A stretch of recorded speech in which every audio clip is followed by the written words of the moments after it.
اونچوں میں اونچا سمجھیے جسے، سارے اونچوں میں اونچا سمجھیے جسے،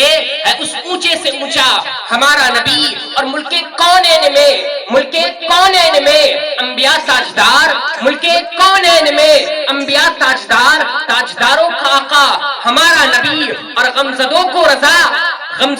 رضا مستدیجے کے ہے، غمزدوں کو رضا مستدیجے کے ہے، بے قصوں کا سہارا ہمارا نبی۔ حضرت گرامی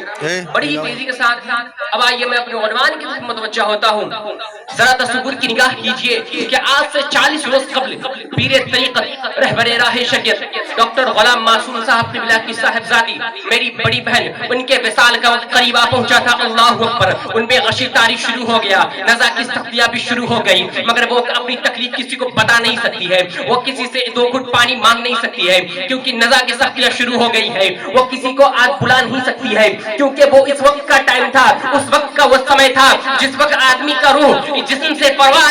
جسم سے نکلنے کا وقت تھا۔ اللہ اکبر، جسم جب گلے سے کھرکھراہٹ کی آوازیں شروع ہو گئی، جسم نے اپنا ساتھ چھوڑ دیا، ان کا وصال ہو گیا۔ عزیزوں و اقارب جتنے بھی گھر میں موجود تھے، ماں باپ بھائی بہن جتنے بھی تھے، سب کی آنکھیں شدید غم سے نم ہو گئی، سب کی آنکھوں سے آنسو جاری تھا۔ اللہ اکبر، ان کی جنازہ کی اطلاع دی جانے لگی، جتنے دوست و احباب تھے سب کو اطلاع دے جانے لگی، کچھ لوگ ان کے تدفین و تدفین کے انتظام میں لگ گئے، وقت کی بڑی قلت ہے۔ حضرت گرامی ان کے تدفین و تدفین کا انتظام کرنے لگے، ان کا کفن کا انتظام کرتے ہی انہیں غسل دیا گیا، جب ان کا غسل دیا گیا اور آخری دیدار کے لیے جب رکھ دیا گیا، کیونکہ یہ وہ چہرہ تھا جو آج کے بعد سے کسی زمانے والے کو نظر نہیں آنے والا تھا، کیونکہ یہ وہ چہرہ ہے جو آج سے اپنے والد محترم کو بابا جان کہہ کے پکارے گی نہیں، یہ وہ چہرہ ہے جو اپنی والدہ کو آج کے بعد سے امی جان کہے گی نہیں، یہ وہ چہرہ ہے جو آج سے اپنے چھوٹے بھائی کو بڑے بھائی کو کسی کو بلائے گی نہیں،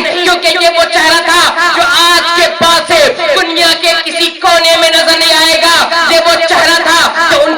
ان کے وصال کو، جو ان کے باڈی کو، جو ان کے لاش کو اس قبرستان کی طرف لے جانا شروع کر دیا گیا، اس قبرستان کی طرف جنہیں مجھے رات کی تاریخ میں جانے کی ہمت نہیں ہوتی ہے، نہ جانے کتنی راتیں اس قبرستان میں انہیں گزارنی ہوگی، جب انہیں قبریں منتقل کر دیا گیا۔ عزیزو اقارب نے یہ پڑھنا شروع کیا، منہا خلقناکم وفیہا نعیدکم ومنہا نخرجکم تارۃ اخری، جب انہیں مٹی میں دفن کر دیا گیا، جب انہیں رکھ دیا گیا، سب کچھ کام ہو چکا ہے، اب یہاں عاشق صادق کی تمنا ہے، یہ موت ہے جو ہر انسان کو آنی ہے، چاہے اس مجمع میں ہو چاہے اس مجمع میں ہو، چاہے یہاں بیٹھا ہو چاہے وہاں بیٹھا ہو، موت انسان کو ہر وقت چاہے وہ کسی گوشے میں ہو اسے آنی ہے۔ موت مدینے کے ویزے سے زیادہ قیمتی ہے، کیونکہ مدینے کا ویزا لگے گا تو آپ دیکھیے گا کیا، میرے خدا دیکھیے گا، حضور کی جالی دیکھیے گا، مسجد نبوی دیکھیے گا، حضور کا روضہ دیکھیے گا روضہ، لیکن جب موت آئے گی تو حضور کا روضہ نہیں،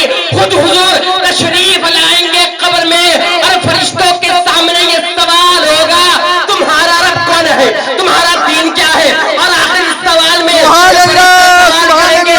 کن تو تقولو فی حق ھذا الرجل، حضور کو دکھا کے جب پوچھیں گے اس کے بارے میں کیا کہتا تھا، حضور کو دکھا کے پوچھیں گے کہ ان کے بارے میں کیا کہتا تھا، تو ایک سنی عاشق صادق کہے گا انہی کی دل و رات کو سلام پڑھتا تھا، اسی کی ترجمانی the teacher of the Julius, the genius Bhakti, the Hafiz of the Quran, the Mufti of Sharia, the Arif al-Haqiqa, the pride of the Bareilly, the scholar of the Zanji, Aala Hazrat Azim al-Barakat, Rafi al-Darjat, Kishta Ishq al-Mahabbat, Hami al-Sunniyat, Mahi al-Bidat,